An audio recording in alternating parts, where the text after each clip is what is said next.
Muy buenas tardes, queridos amigos. Nuevamente quiero agradecerles el que una vez más nos hayan permitido entrar en sus hogares. Comentaba en días pasados que la banda terrorista ETA daba por terminado su ciclo histórico de actividad política. Ya de por sí el título con que definen eso es insultante para la ciudadanía española. ETA, un grupo terrorista que por más de medio siglo ha causado dolor, sufrimiento y destrozo en los hogares españoles, anuncia que depone las armas. La noticia, unos podrán creerla, otros la pondrán en cuarentena, por cuanto la pueden interpretar como una cortina de humo para distraer a la población mientras logran los objetivos inconfesables como son el acercamiento de los presos políticos al territorio vasco, como son una serie de ventajas que saben que pueden lograr, y también están apoyando, aprovechan también para apoyar a Cataluña por cuanto sienten que de esta manera están allanando el terreno para sus reivindicaciones futuras.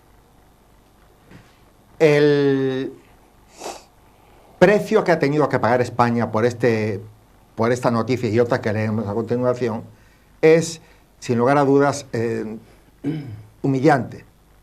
El pretender, para aprobar los presupuestos que te permitan como presidente o como gobierno mantenerte un año más en el poder, y el precio que hemos tenido que pagar es realmente humillante. Hemos vendido, si se quiere, al país, hemos traicionado a las víctimas, hemos causado muchísimo dolor y las consecuencias de esto seguramente que serán estudiadas a mediano plazo. A mí me gustaría, para hablar de este tema, hablar con nuestros invitados. Pepe Bonuera, miembro de Movimiento Ciudadano República Constitucional. Bienvenido, buenas tardes. Buenas tardes y gracias por invitarme. Juan Valero, profesor de Filosofía. Buenas tardes, bienvenido, muchas gracias por venir. Y Juan Carlos Carrillo, concejal independiente del Ayuntamiento de Totana. Y me gustaría comenzar con una reflexión a ustedes, que es la siguiente. Un grupo terrorista que ha causado varios centenares de muertos, de los cuales 370 asesinatos están todavía sin aclarar. Que el anuncio de que depone las armas, que termina su guerra, su lucha política, la da un terrorista, Josu Ternera, buscado por la justicia, casualmente siempre buscado en aquellos lugares donde sabemos que no está. ¿Okay? ¿Qué opinión les merece a ustedes como ciudadanos españoles que han vivido, todos ustedes, han vivido el terror por parte de ETA? ¿Qué opinión les merece esta noticia y qué credibilidad le dan a ella? La respuesta a tu pregunta es muy sencilla. Estamos asistiendo a un proceso de reescribir la historia. Lo que pasa es que hay personas como yo que tenemos ya 55 años o más, que la historia, los que quieran reescribirla no van a poder reescribirla, porque la hemos vivido día a día y sabemos lo que ha pasado. O sea, lo que nos cuenten estos terroristas, que son lo que únicamente son terroristas, no presos políticos, son terroristas, evidentemente va a caer en saco roto de toda persona que tenga un ápice de inteligencia. Aunque los medios ayuden en esa manipulación, el gobierno, el Estado de alguna forma está también quizás en una posición tibia, que no actúa como todos los ciudadanos pensamos que debería de actuar, y por supuesto el gobierno vasco. El gobierno vasco ha sido cómplice de ETA, ha sido cómplice porque tiene los mismos objetivos, tenía los mismos objetivos, el PNV, aunque ellos quieren diferenciar entre el PNV y el Partido Nacionalista Vasco, porque el presidente del partido nunca es el Lehendakari, es decir, esas técnicas las utilizan muy bien, pero es una rémora que llevará durante toda su historia. Es decir, esto es jugar con trampas y ahora mismo asistimos al proceso de reescribir esa historia. Juan, cuando tú sí has sido testigo de toda la trayectoria de ETA, todos los desastres, todas las tragedias que ha causado en la ciudadanía, y ves esta noticia ahora, ¿no te suena como un poco como a noticia pasada? ¿Cuántas veces se ha rendido ETA ya? Muchas. ¿Qué opinas de esto, Juan? Bueno, indudablemente ETA ha matado, creo que 800 y pico de personas. Eso no tiene perdón y eso no se debe perdonar, evidentemente. Evidentemente también está claro que desde hace ya mucho tiempo, como tú has dicho, ETA está poniendo en escena esto de voy a deponer las armas, las depongo poco a poco, ahora parece que voy a acabar, pero desplazo hacia el futuro el final de lo que es la lucha armada. Todo eso es absolutamente cierto. Pero al mismo tiempo, yo como demócrata, y si viviera en el País Vasco, creo que lo viviría más intensamente, no deja de ser una buena noticia que ETA diga públicamente que va a deponer definitivamente las armas. Está claro que ahí el Estado de Derecho ha hecho mucho para que ETA tenga que decirlo. Evidentemente, la persecución policial durante todo este periodo de tiempo, al menos en la democracia, pero me imagino que también en la dictadura, pues ha sido implacable. Yo creo que ha habido una persecución por parte de los cuerpos y las fuerzas de seguridad del Estado de todo lo que ha sido el entramado de ETA, no solamente militar, sino también el político-militar. En ese sentido, yo creo que ETA ha ido acercándose a su final, porque el Estado lo ha presionado desde hace muchísimo tiempo. Pero yo creo que también los demócratas debemos estar un poco por encima, creo, y el Estado de Derecho debe estar por encima o más allá, o no seguir el ojo por ojo y el diente por diente. Todos los gobiernos democráticos han intentado hablar con ETA y llegar a algún acuerdo. Todos. Lo intentó Suárez, lo intentó Felipe González, lo intentó Aznar, hay que decirlo, Aznar también lo intentó Zapatero, y me imagino que de una manera más misteriosa también lo ha seguido haciendo el presidente actual, Mariano Rajoy. Acercar posiciones con ETA, como luego también ha ocurrido, y me imagino que ahora hablaremos con el tema de Cataluña, lo han hecho y es una obligación moral de todos los gobiernos democráticos. Eso no significa en absoluto rebajarse ante las peticiones de una banda armada, ni significa que el Estado de Derecho deje de ser un Estado de Derecho porque se intente evitar más derramamiento de sangre y se intente acortar históricamente al máximo pues el desarrollo de estas actividades y de esta confrontación. En ese sentido, hay que decir que no es una victoria de ETA dejar las armas, sino que más bien ha sido una victoria del Estado de Derecho. Pero yo me alegro de que hayan escenificado el final de la lucha armada, de que con sus convicciones políticas, que muchos no podemos no compartir, trasvasen sus ideas o sus ideales, entre comillas, si es que los tienen, a formaciones políticas y que entren dentro del juego democrático.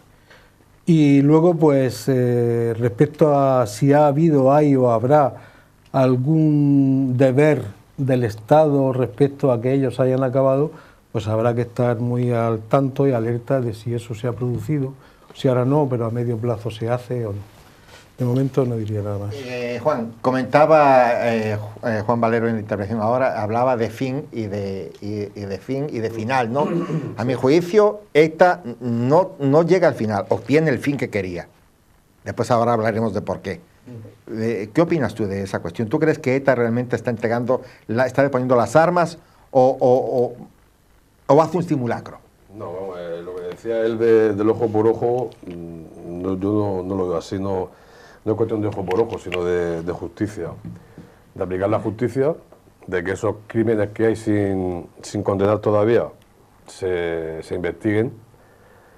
Uno de los factores que el PNV, o por uno de los factores que el PNV potencia o lleva al Congreso la derogación de la prisión permanente revisable, la cadena perpetua, eso es perpetua, puede que tenga también su origen en algún interés de sus amigos de ETA. Entonces, bueno, ETA entrega las armas, ETA no ha entregado armas, ETA ha hecho el simulacro, bien, es deseable por todos que en la política no haya violencia, el que quiera defender sus ideas que las defienda con la palabra, pero a ETA ya tampoco le interesa seguir la lucha armada. Ha parado porque no le interesa, está consiguiendo infiltrándose en las instituciones, lo que conseguía antes con el impuesto revolucionario, lo que conseguía, lo está consiguiendo democráticamente, entre comillas, ¿no?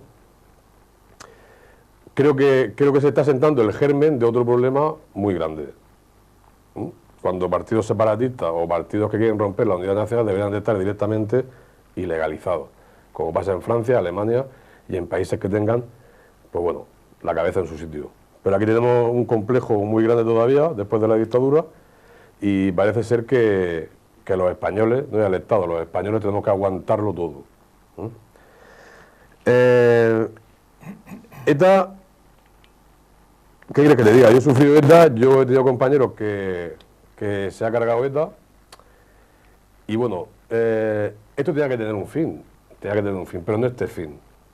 Y mucho menos que ahora pidan amnistía o que pidan, en cierto modo, lo que ocurrió a la muerte de Franco, ¿no? Perdón, un segundo solo. Hay todavía personas que piensan en un movimiento poético, revolucionario, de izquierda. No. Si ETA tuvo algún ápice de sentido durante la dictadura, lo pierde totalmente a partir de que Franco muere y comienza la llamada democracia, ¿no? Y siguió. Entonces, bueno, ETA se recrudeció, además. Y se puso más dura todavía en los 80, por eso derivó en muchas cosas que derivó. En fin, está consiguiendo políticamente lo que no ha conseguido con las armas, pero creo que estamos incubando un germen que también lo vamos a pagar, por tener un gobierno incompetente y cobarde. Si me permite, has dicho que el fin de ETA. El fin de ETA no se ha producido. No. Lo que se ha producido es un cambio de estrategia. Si analizamos el proceso de ETA desde su inicio, la primera estrategia de ETA cuando se constituyó fue el principio de acción, reacción, acción. ¿En qué consiste eso? Tenemos un régimen autoritario, que es Franco, actuamos, es decir, hacemos un atentado, hacemos un asesinato, el régimen contraataca de forma represora, porque aquí se habla mucho también de Estado de Derecho, todos los estados son de derecho, todos. Franco tenía un Estado de Derecho, porque un Estado de Derecho, o sea, el derecho es lo que sustenta el Estado, las leyes, y entonces las leyes pueden ser más o menos justas, pero cualquier Estado es de derecho, incluso el de Franco era un Estado de Derecho. Por eso cuando alegamos al Estado de Derecho, a mí la verdad es que me descoloca un poco. Entonces Franco, actuando con su Estado de Derecho, hacía la represión. Eso creó un caldo de cultivo, por eso en los años 80 pues, había, digamos, una cantera de terroristas bastante grande. La siguiente fase, no soy un analista del tema, pero fue la socialización del dolor. ETA llegó un momento en que dijo, no, hay que socializar el dolor. Esto está acuñado por ETA, no es... ¿vale? Asesinatos como por ejemplo el de Miguel Ángel Blanco, es decir, cuando ya se metió con la población civil, el dolor tiene que ser de toda la sociedad española. Y ahora estamos en una fase de propaganda, es decir, estamos en una fase en que ETA quiere integrarse en el estado de partido, ¿vale? El estado de partido de alguna forma es el que ha consentido lo que está pasando, porque el primero que se integró en el estado de partido es el Partido Nacionalista Vasco. El Partido Nacionalista Vasco es un partido que busca la secesión del País Vasco. Entonces, yo me pregunto, ¿qué sentido tiene? Es decir, una nación puede hacer cualquier cosa menos suicidarse. Si tú puedes darle cabida a cualquier idea, a cualquier planteamiento, pero solo hay uno que no puedes permitir, y es suicidar, es que la nación se suicide. Entonces, un partido que promueve el suicidio de una nación, como es el PNV, ¿vale? Tú no le puedes dar cabida de una forma tan quizá obedeciendo al complejo que apuntaba a Carrillo. Es decir, la democracia española nació con complejo, nació acomplejada, nació pendiente de lo que decían en el resto de Europa, cuando Europa poco tiene que enseñarnos a los españoles. Los españoles hemos hecho hitos muy importantes en la historia y poco tienen que decirnos los medios alemanes, ni holandeses, ni ingleses. Es decir, aquí todo el mundo cuando ve algo hay que estar pendiente de lo que dice en el extranjero, cuando realmente no hay ningún motivo para ello. Es decir, la historia de España tiene suficiente entidad como para resolver sus conflictos y sus cosas sin depender de las opiniones de los demás. Entonces, dicho esto, resumo, es decir, ETA ha pasado por diferentes fases y ahora está en la fase de introducirse en el sistema de partido. En parte ya está introducida, ¿vale? Entonces, realmente ETA no es que haya dejado las armas. ETA se ha visto obligada a dejar las armas. Hay un punto de inflexión en la historia de ETA que todo el mundo conoce, pero se ha manipulado mucho. El punto de inflexión de ETA es el derribo de las Torres Gemelas. El 11S, ahí comenzó el declive de ETA. El terrorismo yihadista le ha hecho mucho daño a ETA. ¿Por qué? Porque hizo que el mundo fuera consciente de que terrorismo era igual a algo malo. No había terrorismo bueno y terrorismo malo. A partir de ahí empieza el declive de ETA. Entonces, socialmente el mundo entero percibió que cualquier terrorismo era malo y que había que luchar contra el terrorismo. Esa es la primera cuestión. Y la segunda cuestión, y decisiva, fue que el gobierno estadounidense, en aquel momento el presidente era Bush, declaró la guerra al terrorismo. Y en aquel momento el presidente de España era Aznar, que era muy oportunista, pero en ese sentido quizás tuvo un poco de visión y dijo, oye, luchar contra el terrorismo, yo el primero, aquí, ¿dónde hay que apuntarse? Y Bush le dijo, vente a las Azores que nos vamos a apuntar, ¿vale? Y Aznar fue y se apuntó. ¿Qué ocurrió? Hombre, la izquierda ha manipulado mucho el tema de la foto de las Azores. Yo no voy a defender ahora la foto de las Azores en el sentido de la guerra de Irak y todo eso. Pero con ello lo que han querido es quitarle protagonismo a la realidad. Y la realidad es que, desde mi punto de vista, Aznar fue a hacer esa entente con Bush porque, digamos, sabía que podía ayudarle a derrotar el terrorismo. ¿Y qué fue lo que pasó? Pues simplemente que todos los medios tecnológicos de Estados Unidos se pusieron a disposición, no digo todos, porque todos no, pero sí, digamos, los medios se pusieron a disposición del gobierno español. Por ejemplo, pues hubo satélites barriendo el sur de Francia, se hicieron barridos de comunicaciones, es decir, eso está en artículos del Mundo, en artículos de los periódicos, Inchaurrondo, el cuartel de Inchaurrondo, todo aquello estaba vigilado, pero con satélites, con tecnología punta. Iremos hablando un poquito más de eso, pero ahora me interesa también... Y resumo, eso fue el detonante para que empezara el declive y el fin de ETA. ¿Qué sentido tenía Juan, bueno, ustedes, ¿no? ¿Qué sentido tiene cuando ETA adquiere, o sea, logra su fin? No el final, su fin. ¿Cómo lo logra? Cuando logra que todos los presos políticos se acerquen al País Vasco, por lo tanto, estarán en corto tiempo libres. Todavía no lo han logrado. Bueno, pero lo lograrán, seguro que lo lograrán y desgraciadamente muy pronto. Tienen las instituciones tomadas. Ya la lucha bélica de ETA no tenía sentido, porque lo que habían pretendido lo habían logrado con la anuencia del gobierno de España, sin lugar a dudas. En esta cuestión del acercamiento de los presos políticos cuando se ve, y las instituciones tienen mucha responsabilidad, los partidos del sistema, mucha responsabilidad. Entonces, teniendo eso logrado, ¿qué sentido tenía seguir poniendo bombas o matando o exponiéndose ellos Bueno, yo insisto en que el hecho de que, aunque sea un simulacro, pero no deja de tener una cierta importancia histórica, el hecho de que ETA sabe que si ha dicho públicamente no volveré a matar, pues si lo vuelve a hacer, la sociedad se le puede echar todavía más encima. Yo ya he dicho antes que las fuerzas y cuerpos de seguridad del Estado han estado desde el principio persiguiendo el terrorismo de ETA. No estoy nada de acuerdo con Pepe, porque él también ha hecho alusión a algo de lo que yo he dicho antes.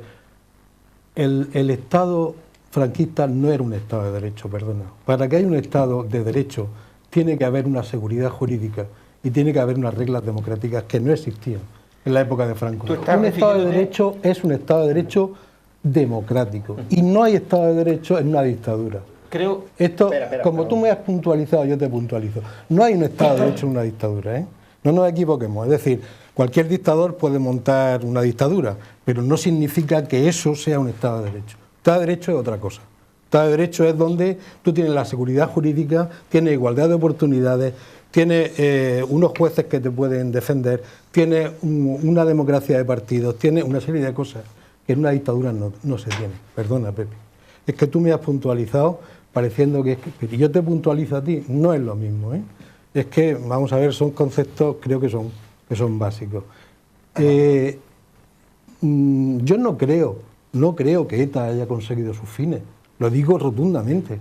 Lo que ETA quiere y ha querido siempre es la independencia del País Vasco. ¿Y la independencia del País Vasco está ahora mucho más lejos que nunca. Pero tú no crees, y perdona, te hago una Sí. pregunta, que tú no crees que que siendo solidarios con el movimiento catalán no están abandonando el terreno para cuando ellas pidan la independencia. ¿No crees que el apoyar a Cataluña está diciéndose hoy tú, mañana yo? Es cuestión de tiempo. Vale, pueden ser tácticas políticas o político-militares, pero hay que decirlo con rotundidad y hay que ser cauto con las palabras. ETA no ha conseguido sus fines. Sus fines es la independencia del País Vasco, que no han conseguido y que probablemente nunca conseguirán, no lo sé. La historia, yo no lo sé, la historia da muchas vueltas, porque, en fin, hablábamos antes del Estado-Nación, pero el Estado-Nación ha querido ser liquidado por ETA, ha querido ser liquidado por el independentismo catalán y ha sido literalmente asesinado por la globalización.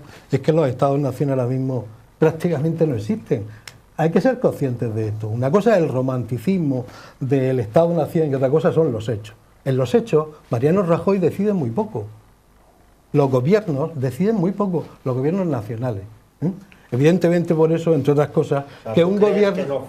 ¿Tú no crees que en el caso, estamos adelantando, en el caso de Cataluña, no fue la iracción del gobierno lo que nos ha llevado a esto? Que tenía instrumentos para poder decidir con contundencia y fue su inacción lo que nos llevó a esto y a otras cosas, a esto y a otras cosas. Ya, lo que yo quiero decir es que nos agarramos a la palabra nación como si fuera una cosa inamovible históricamente, pero es que históricamente lo que ha ocurrido en los últimos 30 años o 20 es que la globalización ha deshecho los Estados-nación. Está intentándolo. Está intentándolo, pero bueno, en la práctica, si a nivel económico ya las grandes corporaciones son las que toman las decisiones, ¿qué pintan realmente a un nivel de poder real? ¿Qué pintan los gobiernos nacionales? Bueno, vamos a ver, yo Y lo último que quería decir respecto a ETA, yo creo que, aunque yo he dicho de que no es cuestión de que el Estado de Derecho haga el ojo por ojo y el diente por diente, eso habría que matizarlo. Ahora mismo no me quiero extender más, pero evidentemente si quedan 300 y pico crímenes por aclarar, por supuesto que el Estado tiene que estar ahí, tiene que juzgar y tiene que condenar a todos los que tengan que condenar. O sea, el hecho de que el Estado de Derecho, el hecho de que ellos hayan depuesto las armas no significa nada en ese sentido. O sea, el Estado tiene que seguir haciendo justicia, impartiendo justicia. Bueno, vamos a te doy una intervención al regreso del corte. Vamos a hacer un corte comercial. Hacemos un pequeño corte comercial, queridos amigos, y regresamos en unos minutos. Queridos amigos, retomamos nuevamente la tertulia. Juan Carlos, ibas a hacer una intervención a raíz de lo que comentó Juan Valero. A ver, rápido, vamos a ver. Por eso yo soy antiglobalización. Entonces, no entiendo a una izquierda que se pliegue a esa globalización y a esos intereses de grandes empresas. Con dictadura o sin dictadura, una nación hay que defenderla. Porque una nación es el terruño de uno, es la tierra de uno, y esa globalización está fracasando, porque se está encontrando con las naciones. Con dictadura o sin dictadura, la nación hay que defenderla. Porque si defiende la nación, defiende al habitante de esa nación, defiende sus derechos en igualdad, independientemente de que hay que respetar profundamente, porque España, las Españas de toda la vida, son varios pueblos con diversas tradiciones, con diversas costumbres, que es lo que hace España. Pero ese complejo franquista que ya tenía, y no quiero entrar mucho en detalles de, porque no, tampoco, luego parezco muy animal con el tema, pero siempre me da un poco de... Ese complejo franquista por defender tan exacerbadamente la unidad nacional, pues sigue. Sigue de manera que parece que es un pecado defender esa unidad nacional. Cuando es todo lo contrario. Y cuando una persona de izquierda es internacionalista, en lo laboral, en los derechos, pero no en romper su propia nación. El trabajador es el único que no se puede permitir el lujo de no tener patria. El que tiene dinero para llevárselo a Suiza, sí. Ese complejo está derivando en que, acompañado de ese sistema de partidos, corrupto hasta la médula, lo digo aquí, lo diré donde sea, en España no hay democracia, no hay un sistema de elección directo y no hay separación de poderes, no nos engañemos más con el discurso, si no, no llegamos a nada, ese sistema corrupto está acomodando dentro de su sistema o quiere acomodar a unos gérmenes que hay que extirpar de raíz. No puede una nación subvencionar y amparar a los mismos que nos dicen animales, bestias, no sé qué, pero que nos digan ya, que han estado matando por la espalda. Esos no son militares, esos son terroristas, criminales. Estado de Derecho, que decías tú. El Estado de Derecho, en Cuba hay un Estado de Derecho, hay una legislación. No hay libertad política. Hay un Estado de Derecho, estoy con él. Hay unas leyes que te dicen, puede usted comprar aquí, allí, si mato me condenan, tal. Entonces yo me gustaría separar totalmente. En la Unión Soviética había un Estado de Derecho. Y había unas leyes. Me gustaría separar, porque entonces el discurso se te cae, porque dice, es que si no hay democracia, no hay un Estado de Derecho, ¿no? Si no está, la igualdad no se puede garantizar en democracia. Puedes legislar para intentar alcanzar esa igualdad. Si yo digo que en España no se asientan los dos pilares fundamentales, que son la separación de poderes, legislativo, ejecutivo y judicial, y en que no elegimos a nuestros representantes, llegamos a la fatídica conclusión, y es por lo que está ocurriendo, todo lo que está ocurriendo, que tienen una potencia bestial los partidos separatistas que ya se crea al principio de la transición, que Izquierda Unida debería de tener, por ejemplo, 12 o 13 diputados en el Congreso si hubiese una ley electoral razonable y decente, y no los tiene. Se le ha dado más poder a los partidos nacionalistas. Estamos viendo lo que está ocurriendo en Cataluña. Entonces, esto tiene solo un camino. Solo tiene un camino. O ellos políticamente, o España políticamente. Cuando la izquierda habla, o cuando hablamos de una España federal, por ejemplo, pues bueno, si yo sé que en el fondo la izquierda no es separatista, si la izquierda no es separatista y una persona de izquierda no es separatista, pero no ofrecen un modelo lógico, coherente que se pueda estudiar. Porque yo creo que estamos en un sistema patético, el de las comunidades autónomas, por el derroche económico, pero sí que salvaguarda las libertades de las costumbres de las provincias, de las regiones, su idioma. O sea, aquí no hay argumento legal para decir que el Estado español se quiere cargar nada. Pero es que hay que dividir, hay que separar profundamente entre Estado, la forma de Estado que queremos, si queremos basarla en el municipio, la forma administrativa, y la nación. La nación no tiene por qué pagar. Pero vamos a irnos al problema que tenemos en este momento. Realmente hay una cuestión, y ahora te doy la palabra, Pepe. Vamos a ver. Hay unos logros y unos acuerdos que se han hecho y fueron, comentaba Pepe al principio, decía que uno no tenía que ser suicida realmente, decía una nación no puede ser suicida, menos ser suicida. Y no son palabras. Pero una nación no se suicida cuando tiene dolientes, en este caso sus políticos. Pero cuando los políticos no son dolientes de la nación, permiten el suicidio. Te digo esto y ahora ya, okay. ¿Qué le hizo a Rajoy llegar a acuerdos leoninos prácticamente con Urkullu para que esto se diera? Porque yo creo, Juan, también que el fin de ETA, el fin de ETA como organización se podía haber logrado de otra manera, no vendiendo el alma al diablo como se está vendiendo. O sea, realmente hubo una petición por parte del País Vasco de decir, señores, yo para apoyarte a ti en los presupuestos tienes que hacer esto y esto y esto. Realmente Urkullu y el PNV, aunque ahora quieran, digamos, edulcorarlo, digamos, se han apoyado en la violencia de ETA, y la violencia de ETA le ha beneficiado. Sin ir más lejos, Arzayus, que fue el presidente del PNV, decía que unos menean el árbol y otros recogen las nueces. Y eso son estrategias claramente visibles. Cuando hablaba de lo que ahora llaman conflicto, él hablaba de los chicos de la gasolina. Esto es Arzayus. Entonces a mí me hace mucha gracia cuando ahora el conflicto vasco, ahora quieren resolver el conflicto vasco. Claro, se lo tienen que inventar primero. Primero se tienen que inventar el conflicto y después tienen que resolverlo, tienen que solucionarlo. Un conflicto que nunca ha existido, porque ¿qué es un conflicto? ¿Qué es un conflicto? Un conflicto es cuando hay una disputa, por lo menos como yo lo entiendo, cuando hay una disputa entre al menos dos actores, ¿vale? Y esa disputa, pues bueno, pues se resuelve de alguna forma. Cuando ese conflicto llega a las armas y hay muertos, ese conflicto es un conflicto armado. Un conflicto armado es una guerra. Tiene que haber una guerra, tiene que haber un enfrentamiento. No un tiro por la nuca, un tiro por la espalda, tiene que haber un enfrentamiento. Y cuando ese conflicto armado es en un país, se llama guerra civil. O sea, estos son definiciones como yo las entiendo.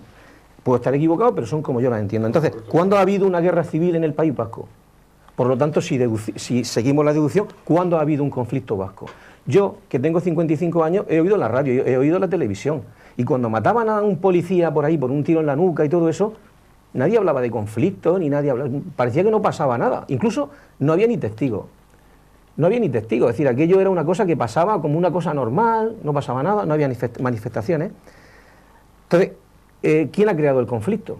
Si se puede decir que cuando unos atracadores se meten en un banco, secuestran a gente para llevarse el dinero de los depositantes, y entonces va la policía, los rodea, y se tiran allí 2 días rodeándolo, y al final se lían a tiro y tal, y al final hay muertos. ¿Alguien habla de conflicto ahí?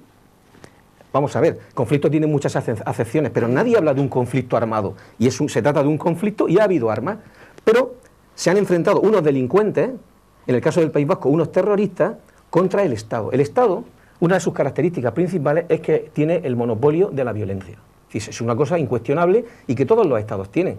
La Guardia Nacional de Estados Unidos, todos los estados tienen el monopolio de la fuerza porque es inherente al propio Estado. ¿Por qué? Porque si tú no te comportas de acuerdo a las leyes de ese Estado de Derecho del que hablamos aquí, que podríamos hablar de democrático. Cuando hay separación de poderes, el Estado de Derecho es democrático. Y cuando no hay separación de poderes, el Estado de Derecho no es democrático. Es que, por ejemplo, el caso de Franco y el pasado. Entonces, estamos creando un conflicto donde realmente lo que había eran unos terroristas que mataban, ¿vale? Y además de una forma traidora. En una guerra se mata cara a cara.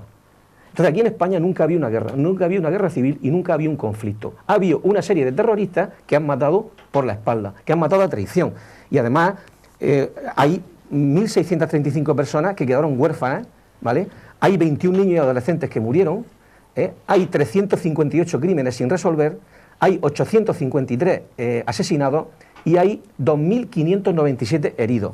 10.000 empresarios y trabajadores extorsionados para financiar estas actividades terroristas, y 100.000 personas, de esto no se habla, 100.000, estas cifras pueden ser más o menos, unos pueden decir una a otra, yo conozco personalmente a gente que en esta situación, 100.000 personas exiliadas del País Vasco por la violencia de ETA. ¿Eso se podría llamar limpieza étnica? Eso no van a votar, ¿verdad? Eso ya no están empadronados en el País Vasco. O sea, cuando hay elecciones, estos no votan a nadie de allí. Eso es una diáspora, eso es una limpieza étnica.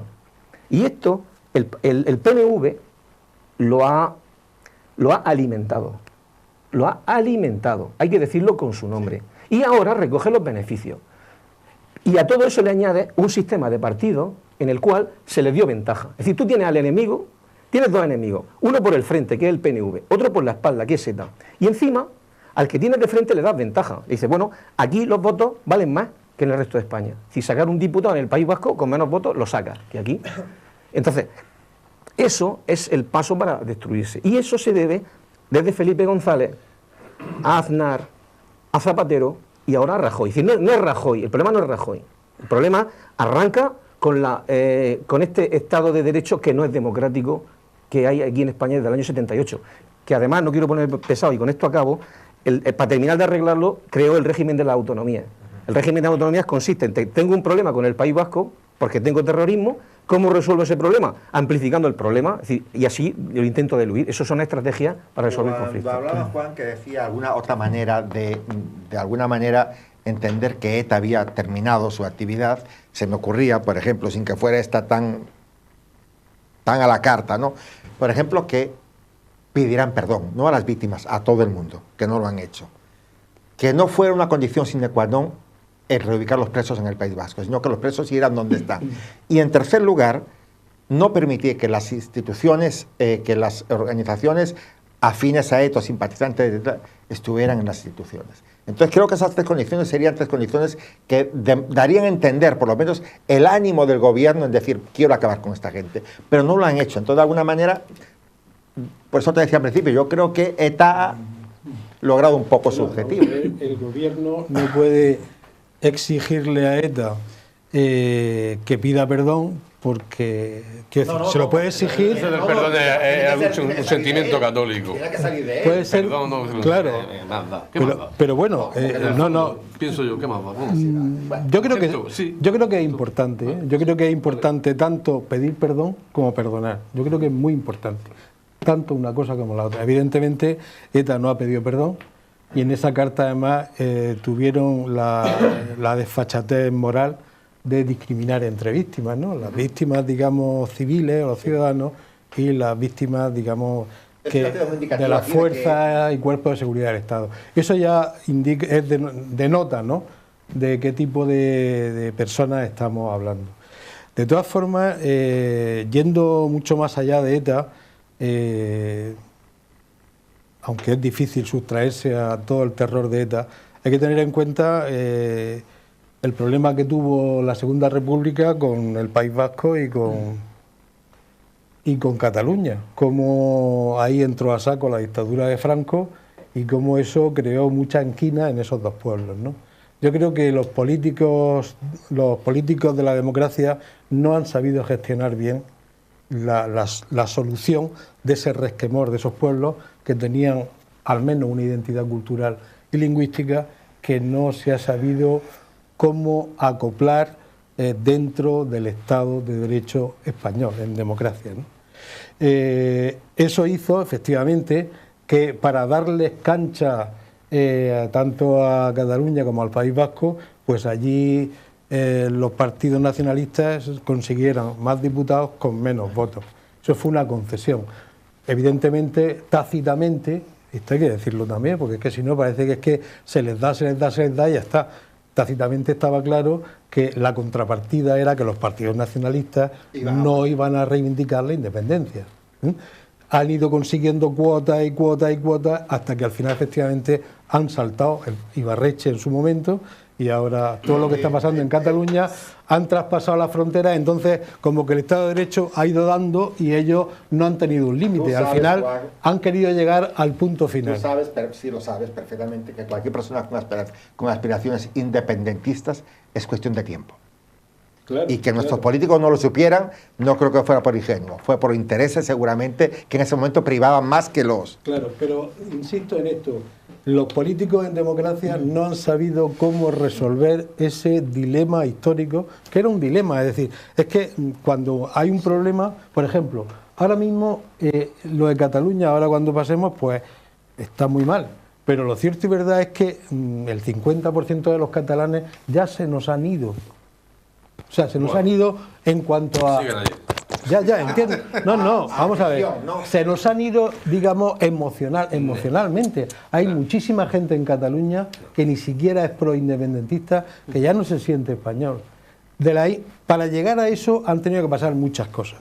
Y las dos partes son responsables. Pero hay más responsabilidad, creo yo, por parte en los que representan el Estado que a los que representan sus intereses, que lógicamente siempre queremos más. Siempre queremos más. Una cosa es legítima. El que se lo da es donde se la falla. Hay responsabilidad, pero por inacción. Voy a decir una cosa a ver si os parece interesante. Los separatismos, tanto el catalán como el vasco, se anclan a finales del siglo XIX. España empieza a perder su última colonia, Cuba, Filipinas, decae el imperio y ahí está. No son luchadores ya de 5 siglos, ni estaban como los escoceses demandando sus naciones. Y curiosamente los separatismos los crean las burguesías que se quedan sin la industria que les daba el imperio, sin el negocio que les daba el imperio, y curiosamente los separatismos no son de izquierda, son de derecha. Los separatismos son de derecha y a mediados de los 20, de los 30, principios del siglo XX, viendo que no tienen potencia, empiezan a querer incluir a la clase trabajadora dentro de una idea, porque necesitaban potencia, necesitaban poder del pueblo. Y empiezan a embaucar a esa clase trabajadora diciéndole que España era muy mala, que la separación interesaría o fomentar esos nacionalismos. Todo esto es un montón de espuma. Todo esto es falso. Y hay que empezar con unas ideas claras. El que quiera entenderlas, que las entienda, el que quiera compartirlas, que las comparte, el que no lo haga. Pero son unos farsantes, unos delincuentes, unos sinvergüenzas, unos estafadores, que ahora lo único que quieren es su estadito. No son nacionalistas. Ser nacionalista no es malo. Lo que pasa es que después de la Segunda Guerra Mundial pasa lo que pasa. Yo me puedo considerar nacionalista porque tengo una nación que defender. Ellos quieren un estadito. Son estatalistas. Y el Estado, la reclamación del Estado y la inclusión de las masas en el Estado tiene un nombre. Fascismo. Y ellos son estatalistas. Y ellos quieren su estadito para robar a gusto, para tener su justicia. Y es lo que la dejación, el primero y el más culpable, la derecha española, que cedió. Educación. Sanidad. Aznar pacta con el amigo Pujol cargarse el servicio militar. ¿Por qué? Por una sencilla razón. Empezar a desanclarse del Estado español, de esa comunicación que el ejército hacía, que uno se fuese al norte, al sur, y eso es una condición que le pone Jordi Pujol a Aznar para darle el apoyo. Aquí los que más daño han hecho a la nación española no es la izquierda, es la propia derecha española. Lo que a mí me ofende, lo que a mí me da pena, lo que a mí me disgusta, es que gente de izquierda piense, o como he dicho antes, que vea a ETA en el momento de la dictadura como un movimiento romántico. Me lo comparan en los foros sociales con el IRA, me lo comparan. ¿Qué tiene que ver la historia de Escocia o qué tiene que ver la historia de Irlanda con España? ¿Cuándo ha sido Vascongada una nación independiente? ¿Cuándo ha sido Cataluña una nación independiente? ¿Cuándo España ha invadido un territorio? ¿De qué derecho de autodeterminación? Si eso se lo concede las Naciones Unidas a ciertas colonias después de la Segunda Guerra Mundial como un premio por su ayuda en la lucha contra el fascismo. Entonces, aquí hay un cacao maravillado donde la gente se está dejando arrastrar porque no hay nadie, no hay un partido político hoy que diga las verdades del barquero. Y todo esto se resume en lo que muchas veces hablamos. Si hubiese un sistema democrático donde pudiésemos elegir a nuestros representantes directamente, no habría Rajoy, no habría muchos de los que hay, y otros hay unos cantarillos. Vamos a hacer un pequeño corte comercial y al regreso quisiera que ya intervienes tú y quisiera que me comentaran. Yo hablaba al principio, o asomaba al principio Juan y Pepe, que lo que estaba sucediendo ahora estaba muy ligado a la aprobación del presupuesto nacional, ¿ok? Y de alguna manera tenía a alguien agarrado por lo que te conté. Alguien. Entonces, al regreso del corte quisiera que me comentaran si esa apreciación mía es fundada o no. Regresamos en unos minutos, queridos amigos. Regresamos nuevamente a la tertulia. Preguntaba antes del corte, estimados amigos, que yo pensaba, y decir lo comentaba al comienzo, que todo lo que está sucediendo ahora, que muchas personas no entienden, estaba sujeto a la aprobación del presupuesto nacional por parte de Rajoy. Que si me apoyas yo te concedo y si no me apoyas... ¿Es verdad eso o es una apreciación falsa la que tenemos algunos? ¿Tiene que ver algo los presupuestos en esto que está sucediendo ahora? Tanto lo de Cataluña, que vamos a hablar ahora, como brevemente. Vamos a ver. Sí, cuando hablamos de presupuestos nacionales hablamos de reparto de botín. Reparto de botín, es decir, los impuestos que se recaudan a los españoles hay que repartírselos, ¿de acuerdo? Y hay que distribuirlos, hay que gastarlos. El País Vasco, por cierto, tiene un concierto económico en el cual ellos recaudan impuestos, sus propios impuestos. Claro, el problema es que recaudan sus impuestos y los que no son suyos, porque el IVA que cada ciudadano de cualquier producto que compre, que esté fabricado en el País Vasco, el IVA va allí y como lo recaudan ellos, ya de allí no sale, no se redistribuye como el resto de IVA. En cualquier caso, yo pienso que esto es consecuencia de lo que yo personalmente denomino como la tormenta perfecta. Lo que está ocurriendo es la tormenta perfecta, es decir, cuando la marea está alta, los vientos son de 200 kilómetros por hora y tal. Resumiendo, la legitimación de un régimen que fue la transición, que era ilegítimo, requirió de legalizar hasta el gato, ¿vale? Entonces eso hizo que se legalizaran partidos cuyo objetivo era la destrucción de España. ¿Por qué? Porque el PNV, Francia lo tenía muy auspiciado y estaba ahí muy metido y tal, ¿vale? Luego una banda terrorista, matando gente. el complejo de españoles, de que los europeos nos tienen que decir si somos o si dejamos de ser. El miedo que he heredado de Franco y en el País Vasco, el miedo generado por ETA, ¿vale? La partidocracia. La partidocracia ya definitivamente, etc. Si tú mezclas todo eso en un cóctel, tiene una banda terrorista, tiene una partidocracia gobernando, quieres legitimar un régimen que no es legítimo, la población tiene miedo, hay un complejo con Europa, ese cóctel lleva a esto. Juan, ¿tiene algo que ver el presupuesto o no en esto que está sucediendo ahora? Pues ¿Es el motivo de la tertulia? no conozco en detalle, la verdad, y yo creo que poca gente conoce en detalle qué es lo que se ha fraguado entre Rajoy Y Urkullu, no, pero y Urkullu. venía tiempo alimentando Sí, la sí, televisora. venía tiempo alimentándose. Sí. Vamos a ver, no voy a defender yo ahora a Mariano Rajoy, pero evidentemente como presidente del gobierno tiene la obligación, tiene la obligación de intentar sacar para adelante un presupuesto del que dependen muchas cosas, ¿no? Una cosa, todo es válido. No, claro, evidentemente. Digo que empecemos por ahí, él tiene la obligación de intentarlo, ¿no? ¿Ha hecho algo o ha negociado algo con Urkullu que haya rebajado la oportunidad, la igualdad de oportunidades en España, que haya dado un dinero a los vascos, que se lo haya detraído a los extremeños, a los murcianos, a los andaluces? Yo la verdad es que, sinceramente, lo desconozco, de verdad.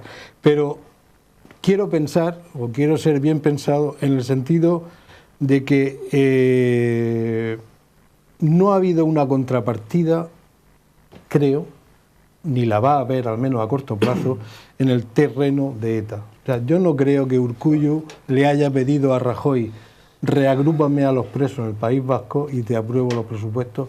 Yo creo que no.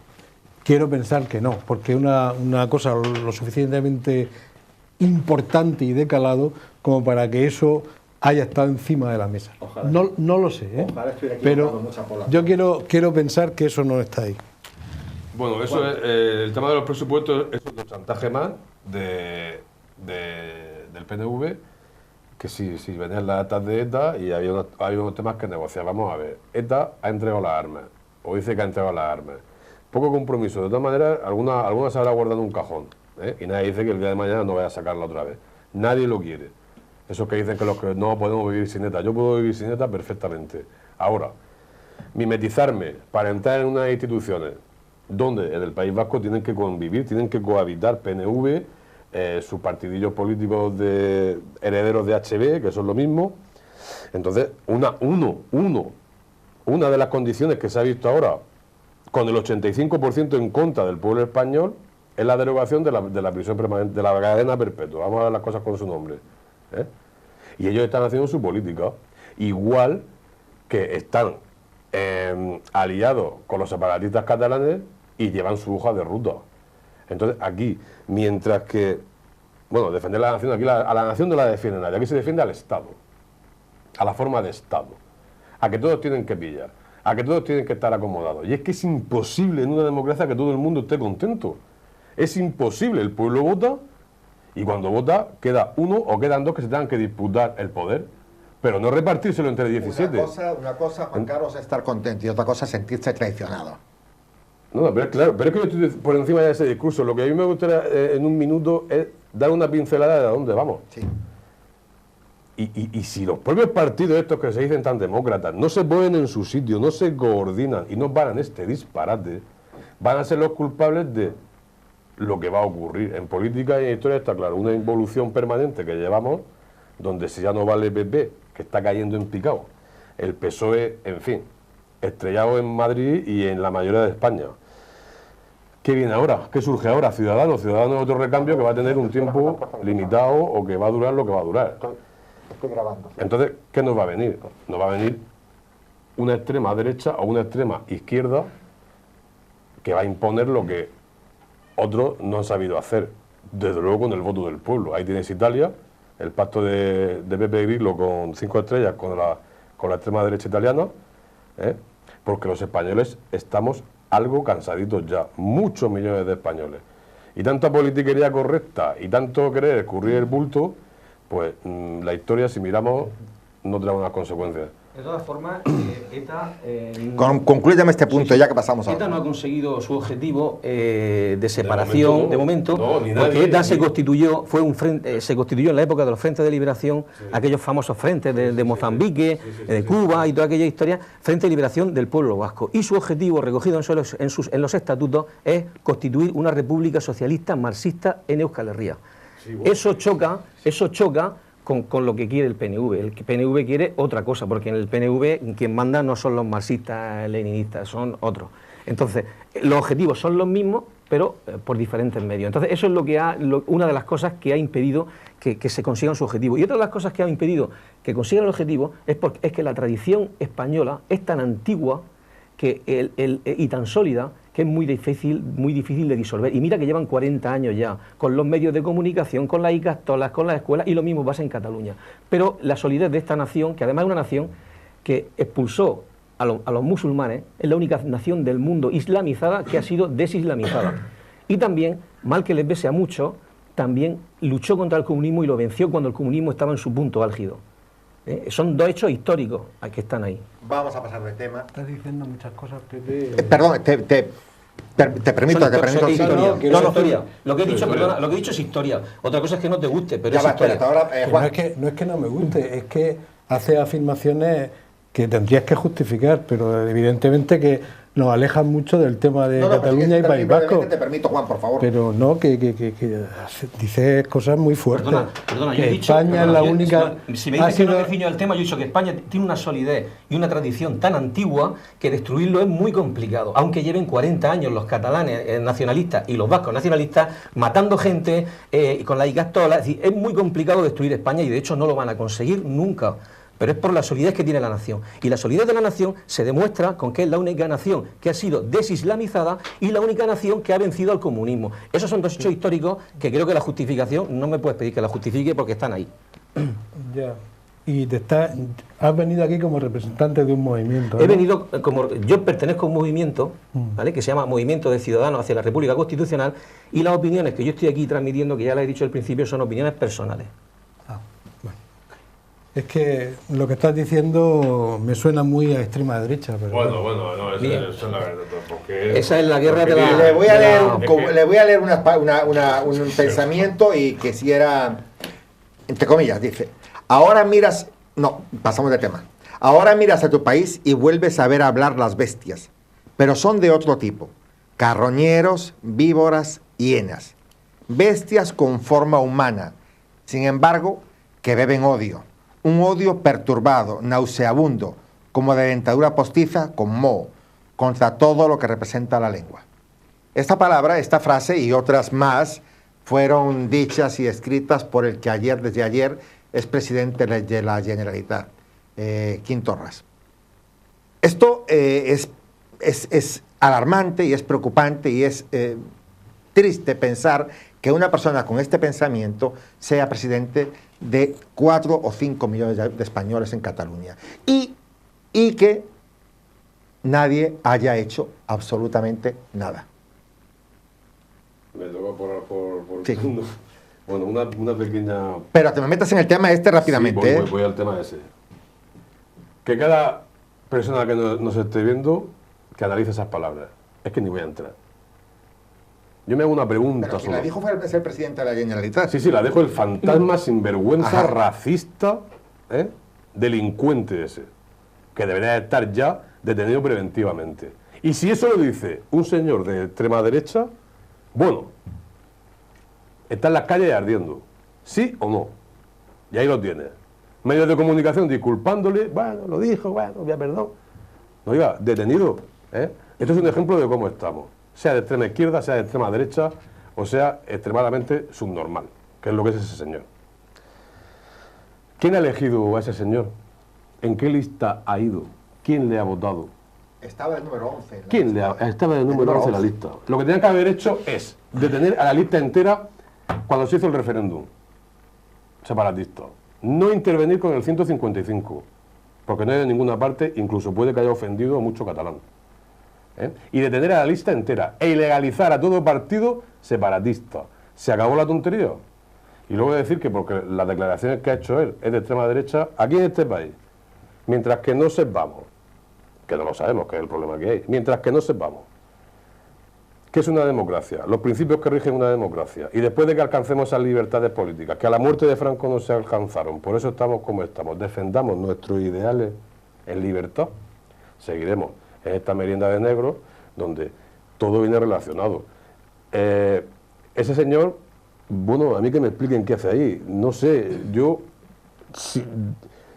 Si eso lo dice, la mitad de la mitad, lo dice hace un par de días en un foro, en el Facebook, si eso lo dice uno de extrema derecha, la mitad de la mitad de la mitad, ¿eh? ¿Cargo político? Bueno, estamos pidiendo ayuda de las Naciones Unidas. Estamos diciendo que Mariano Rajoy ampara un gobierno de extrema derecha. Estamos diciendo, porque esa es la extrema derecha separatista a la que yo me refería. Ese es el nacionalismo asqueroso, pueblerino, sin sentido, que no va a ninguna parte. Eso es lo que combatía Azaña en la Segunda República. Con esos son los que no se puedan ver los republicanos en la Segunda República. Esos son los que bombardeaba Azaña en la Segunda República. Entonces, es una vergüenza que estemos todavía como estamos.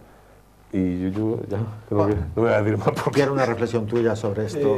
Bueno, está claro, vamos a ver, a mí me parece absolutamente abominable y vomitivo las palabras que han leído del actual presidente de... Una de muchas.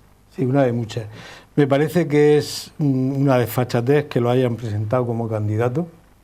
Me parece que efectivamente solo en lo que él ha hecho estos días de seguimos hacia la República, hacia la independencia,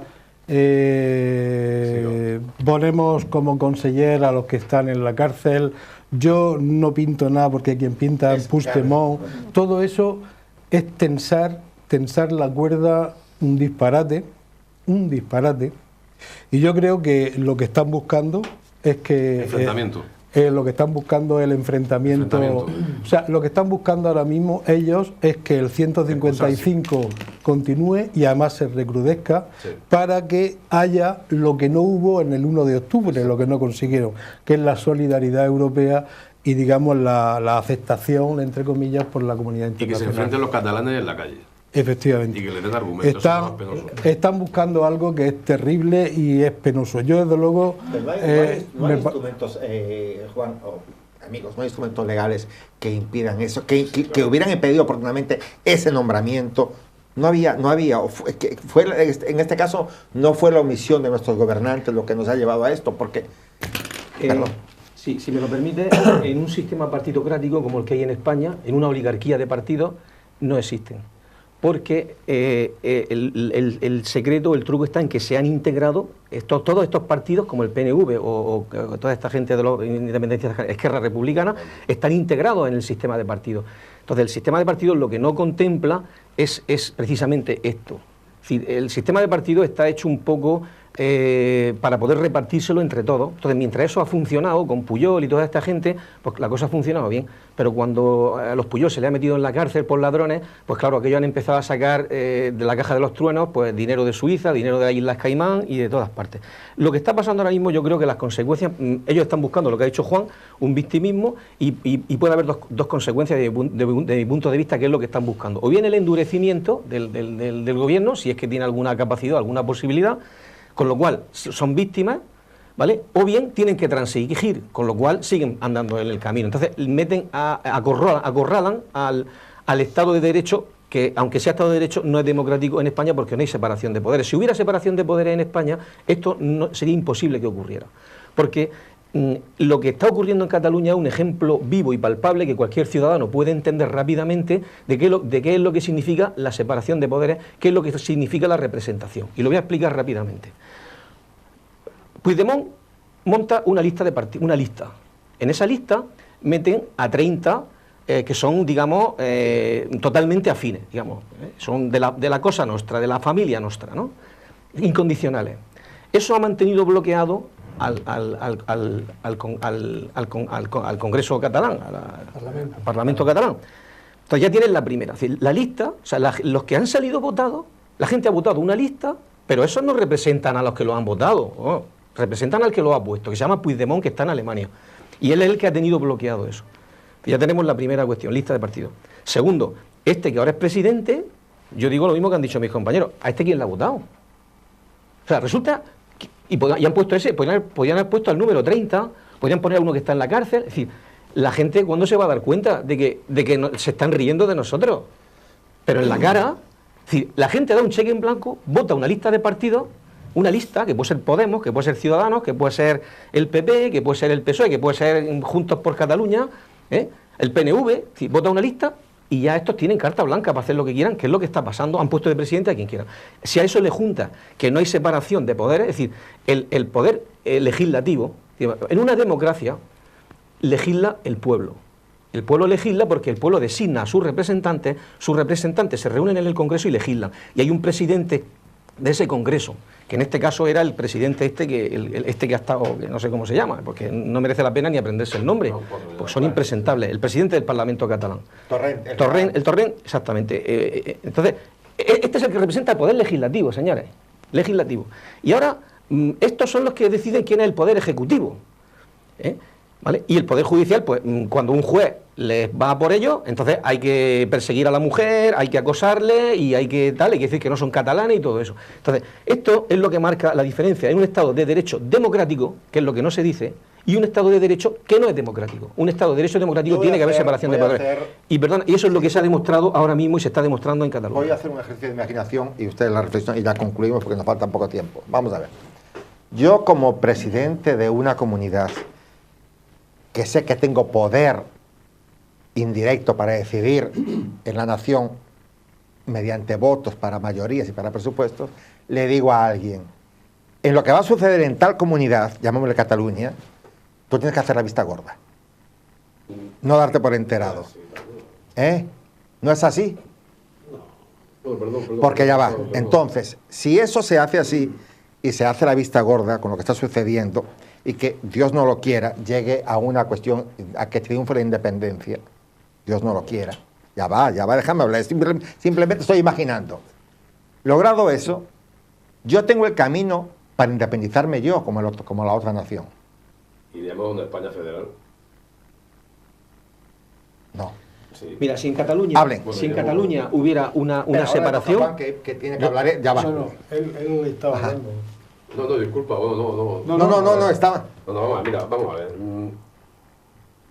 Si eso se consiguiese en Cataluña, que no se va a conseguir, porque por mucho 48% que haya o deje de haber de gente que vota, muchos cabreados, muchos que no tienen otra cosa que hacer, muchos payasos, hay otro 50% de españoles que hay que defender. ¿Pero quién? ¿Quién? Pues...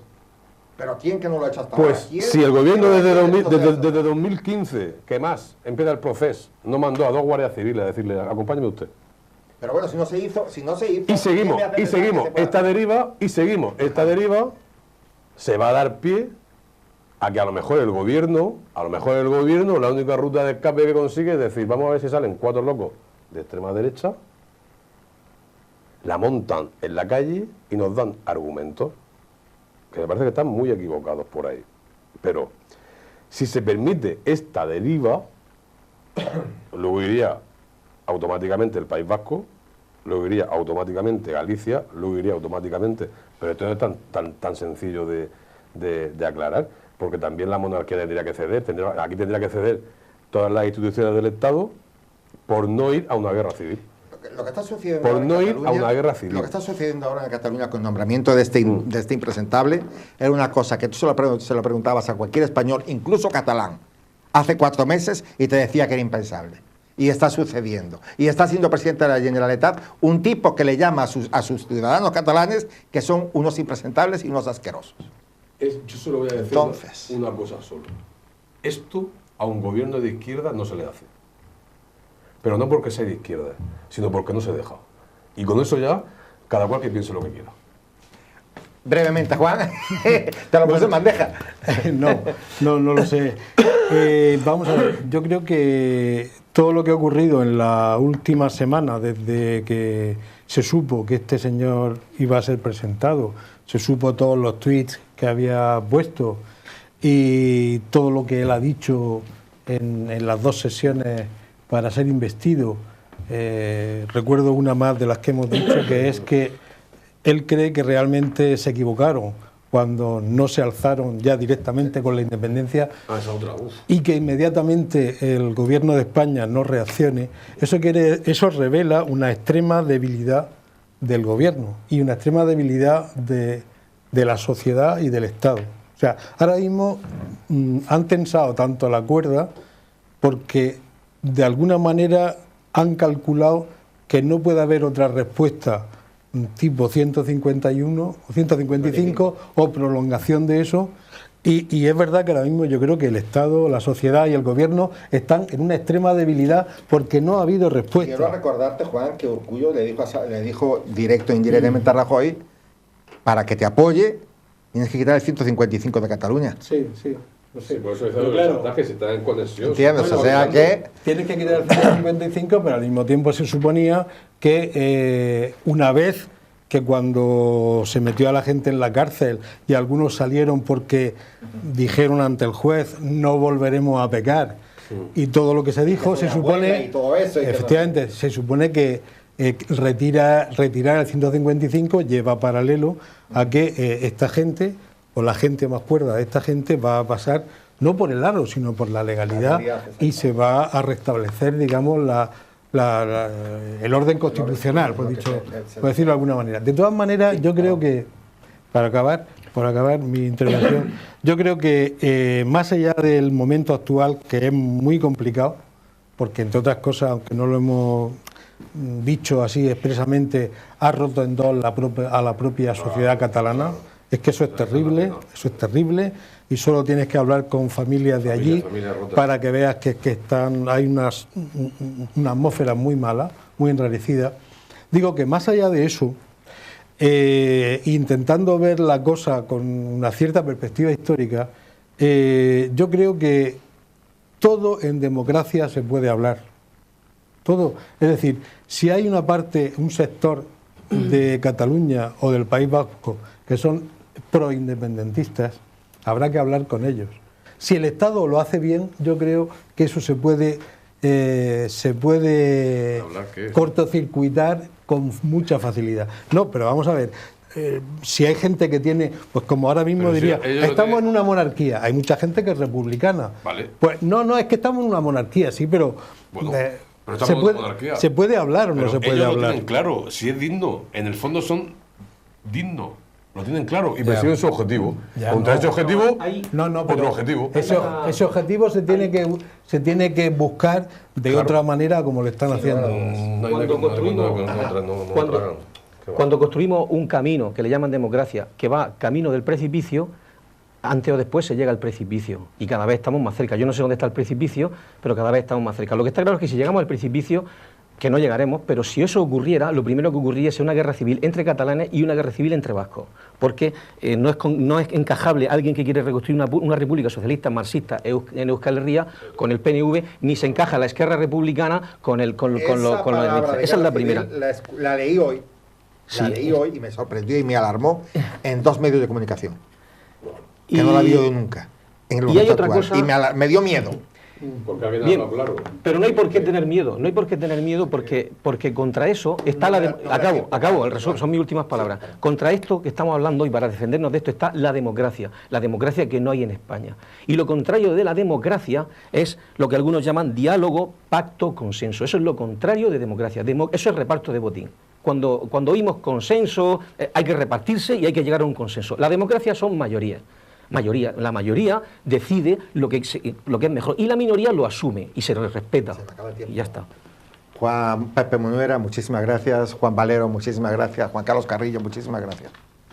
Y ustedes, queridos amigos, espero que hayan escuchado detenidamente lo comentado por nuestros tertulianos, tanto el tema de la pacificación de ETA como la situación en la que se encuentra en este momento Cataluña, con muchos ciudadanos españoles, todos, en ese país, en esa región, gobernado por un loco.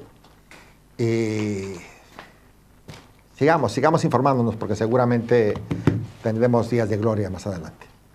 Muchísimas gracias y buenas tardes.